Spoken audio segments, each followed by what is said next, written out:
Hey guys, so I got a really awesome video to share with you. Basically, great pickups from a fellow collector. I've made two of these videos before in the past and found some really good stuff. I got a table full of some really awesome uniforms. Basically, just kind of a story to go along with this is a few weeks ago I got in contact with an older collector who's actually selling his military collection. He's been collecting. He said about 40 to 45 years, and now is the time for him to start selling and everything. He's getting up in age and all that. And we happened to cross paths, and I've met up with him twice already, and I bought multiple uniforms from him. Basically, each time we've been meeting out in public, and he'll bring me something to look at. I'll decide what I want, and whatever I don't want, he'll take back home for the time being. He estimates he's got like 200 or 300 uniforms. He does have, some other items as well in his collection, but little by little, he's going to start selling different things. And I'm so thankful that I was actually able to meet this man, and we're already starting to build, a relationship and everything. It's pretty cool to see what he's already brought for me to look at. I've got some great uniforms here on the table. Can't wait to see what he's going to bring in the future for me to look at and potentially buy. But this is one of those situations that is awesome. That he's wanting to downsize his collection, but he doesn't want them to end up in the trash or just go somewhere where somebody wouldn't appreciate him. So he's told me multiple times he's thankful to find a collector like myself who he can tell would really appreciate these items, give them a good home, preserve the history and everything. And that's with a lot of the collectors. They want to find good homes for the items that they've enjoyed and preserved for years while they've collected. But anyways, guys, table full of great uniforms. I can't wait to show you what I got. So I'm gonna go ahead and bring you in. All right. So here they are. What you're looking at here is a total of 11 different uniforms that I've purchased from this older collector. And like I said, he says he's got 200 to 300. Now he has brought, I believe it's about 10 other ones that I've actually turned down. A couple Navy jumpers and about 7 or 8 Ike jackets, dress jackets. But it's because, maybe they were just kind of basic, didn't have a whole lot going for them and everything. And I mean, there's no way I could buy 200 or 300 uniforms anyway. So I'm kind of being picky and choosy about what I do select. But you guys are going to be blown away with what you see here. And I can't wait to go ahead and start showing you what all's here. I know some of you already recognize some of these patches. But again, this man's been collecting over 40 years. He traveled all over the United States. He would basically get what he saw. It was hard for him to turn down picking up any military stuff because you think back in the 1970s and 80s, I mean, this stuff was probably super cheap, even maybe in the 90s, and he would pick it up and everything in his travels and stuff. And so, yeah, I'm thankful we met up with each other and built a relationship. And I mean, who knows, I might buy another 30 or 40, 50 uniforms from it. It's going to be over time, but we'll see what happens. But starting out right here, this first one, you see it's got a newspaper tucked in there. This is a 66th Infantry Division Ike jacket. It's got a lot going for it. You got the gold bars, technician 5th grade, marksman badge, ruptured duck, collar disc. What's cool about this one is it does have a shirt, an undershirt, and it does have the 66th patch on it. And what's cool though is it came with this newspaper, and you see it's from Camp Rucker, Alabama, and it's from June 2nd of 1944. And basically, this newspaper and the article talks a lot about the unit, their training, and different things. So I thought that was really cool. So definitely a really nice 66th. I can tell you I don't already have one of this unit. This man, soldier, was in the field artillery. So it's cool, that it does have the shirt and tie, and it does not have pants, but that's okay. So I'm going to set this one to the side. And before I get going, I know a lot of y'all are going to want to know pricing on everything. So basically, all these 11 uniforms you see were anywhere between $100 and $130. So again, every single one of them here on the table, I've got tags on them and everything, but so between 100 and 130 at the most for any one of these uniforms. Some are named, some have laundry numbers, a few of them are not named or laundry number, but it's all good. Second one I got here is the See, there's the Keystone or Bloody Bucket 28th Infantry Division, which that one's a really cool one. You know, a lot of guys collect that unit, and it's actually got this other patch here that says France on there, and it's basically like France aid. You know, so you know, there's a chance. You know, I've kind of studied a little bit into this patch. It could have been maybe the French forces, you know, working with the U.S. or vice versa, or maybe it could have been an interpreter or something like that. But this one, you know, it's got a little bit going for it. See the gold bars, private first class, ruptured duck, infantry. It does have a laundry number, which is really cool. But what else is really cool is when I got it home, I was looking at the jacket even more, and check this out. Right under here, the little loop where you hang it up, I saw the full laundry number, and I flipped it up, and it's got the name Lamson, like Lawson, but it's Lamb, Lamson. And I actually was able to locate the soldier, you know, online ancestry, find a grave, and I was like, man, that's really cool. It's always cool when you can find out information about who owned it, who wore it, and maybe try to track down their service and kind of follow them along during their World War II service. So it's really cool. Don't already have a 28, so that's another one that was a plus to add. This one right here is really cool. I like this one a lot. This one has the 3rd Army patch. It also has the 20th Corps, which honestly, before I got this jacket, I didn't know just a whole lot about the unit, but they're kind of a big deal. This one's got quite a bit going for it. The gold bars, staff sergeant. See, this one's got 5 ribbons on there. Then you see it's got cavalry, which is pretty cool, collar disc. This one has an undershirt, and it has a tie, and then it's got like a VFW, like overseas or garrison type style cap. I've looked all over for name or laundry number, and the only name that I could find is actually here on the tie. And the name is E.T. Leonard. And, you know, another collector friend was asking me if it was named. I told them about this. You know, I said, you know, I don't know if E.T. Leonard is the name of the soldier. Is it the maker of the tie? But more than likely it is the, you know, the soldier that wore this, unless it's like a reissued tie or something. Maybe it belonged to a Leonard after this particular, you know, or before this particular service member, vice versa. But really nice jacket. I actually do have 3 other 3rd Armies. I should say 4 because there's another one here, so I'm going to have 5 total. But really nice 3rd Army and a 20th Corps jacket. Very thankful to have that.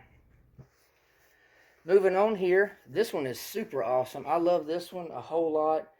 This one is 1st Army Artillery, which is very, very cool.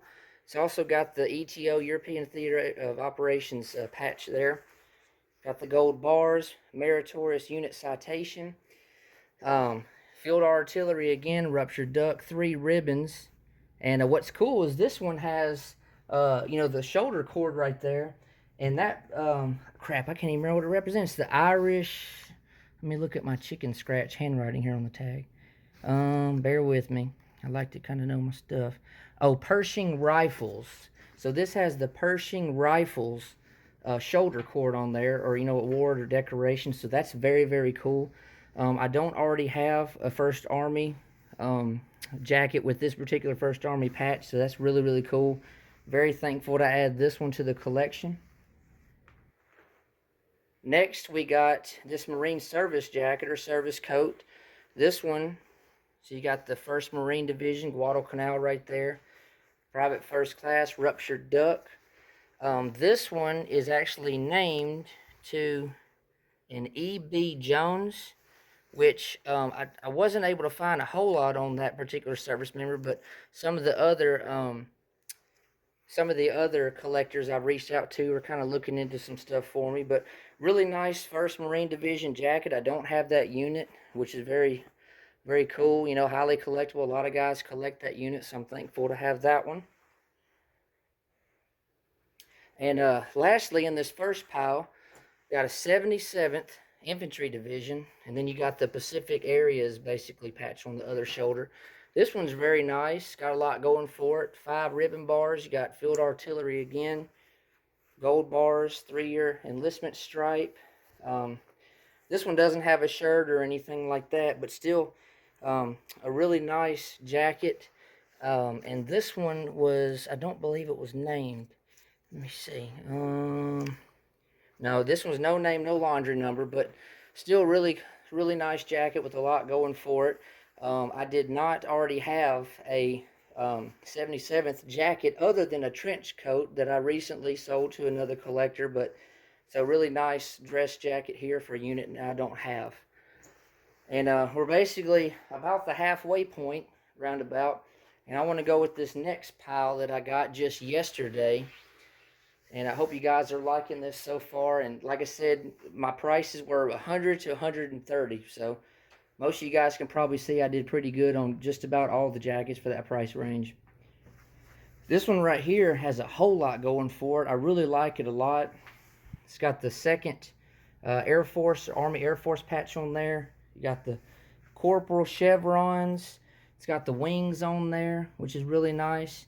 3 ribbon bars, Air Corps collar disc, and then Air Technical Service Command rocker, which is pretty cool. Which honestly, I believe this might be towards the end of the war, or that rocker might be just after the war ended, but still really cool there. This one is actually named also. It's got a few different laundry numbers in here, but you see it's got H4678, and the soldier's name was Alvin Hawkins Jr. I was able to locate him. You can see the A and then Hawkins. Found out a little bit about him, still doing some research, but overall a really nice dress jacket there. I don't already have the second Army Air Forces, so another one I didn't have. Next, I absolutely love this one so much. This one is so awesome. Another unit I don't have, the 26th Infantry Division, also known as the Yankee Division. You got the YD right there. It's also got the 3rd Army patch on the other shoulder. And I love the stitching around both patches. It's really cool, really well done. Very nice on both of those. This one's got coastal artillery collar disc, ruptured duck, 2 ribbon bars, gold bars, 1 3-year enlistment. This one has the, I know I'm going to butcher this, the Croix de Guerre. I might be pronouncing that wrong. Shoulder cord, which is very awesome. I've really gotten into these jackets that have this on there. I think that's really cool. But a really nice Ike jacket. This one is named also to a soldier with the last name of Davidson. I'm not sure what those little 3 hash marks are on there. Don't know what that is, but Davidson. Got to do some research on this particular soldier. But very awesome jacket. So thankful to add this to the collection. Again, don't already have the 26th. Moving on here. This one's pretty cool as well. This one's got the 30th Infantry Division, which I actually learned something yesterday. A fellow collector named Dave collects this unit, and he told me that the reason it is vertical is during World War I, this patch was basically on the uniforms and everything vertical instead of horizontal. Left to right, it's up and down on this one. So, that's kind of cool. I always like to learn, especially from other collectors. It's got a 77th Infantry Division patch with awesome stitching on the other shoulder. It does have some issues with the Staff Sergeant chevron on this arm, but I believe this could be right at the tail end of World War II. This jacket might even be just after World War II because from my collector friend, he said he hasn't seen the 77th with the 30th because for the most part they were in different theaters during the war. But still a really nice jacket. It's got the infantry collar disc on there. This one does have a laundry number. It's C0459, so it's always cool to have a name, but at least a laundry number might can narrow down your search for the soldier. Right here, I love this one a lot too. It's definitely one of my more favorite ones I've gotten from this collector, but got the 7th Army patch there, and then you got the Amphibious Forces and Amphibious Engineers patch, or patches. Then you got Quartermaster right there. It's got 4 ribbons, ruptured duck, 4 gold bars, so they spent 2 years of overseas service. This one came with an overseas cap. I spotted the laundry number right away, L7785, and I actually noticed that the name of the, which would be the L, and the laundry number is LAPPO, L-A-P-P-O. And honestly, guys, I just spotted something just right now that I didn't even notice before when I was showing you the laundry number. But look, it actually has his name right there above the size, LAPPO. And now, this is the honest truth, I'm just now seeing that. That's very cool. So if you guys are ever studying your jackets, look high, low, everywhere. They could have written their name. So I was actually able to find this service member, still researching him some. But very cool to have a name now in multiple places. And this jacket is just awesome. It's got so much going for it. I've actually got a jacket almost completely identical to this one. The only difference is the rank, and the amphibious forces is on the other shoulder, and the 7th Army, basically the patches are reversed, but everything else is pretty much about the same. So it's really cool to have two service members from, that unit. And the last thing I want to share with you guys, now this one's really cool. It doesn't have as much going for it, as some of the other ones, but that's okay. This one is the 29th Infantry Division, which most of you guys know that. Most of you guys think of D-Day or Normandy campaign. This is a very cool dress jacket. See, it's got the technician 5th grade chevrons, gold bars, 3-year enlistment. It's got 2 ribbons. It also has the combat engineer's collar disc, ruptured duct for honorable discharge. What's interesting is this one has been hemmed and shortened. So evidently this guy had just kind of shorter arms or something. But it's been hemmed, which is pretty cool there.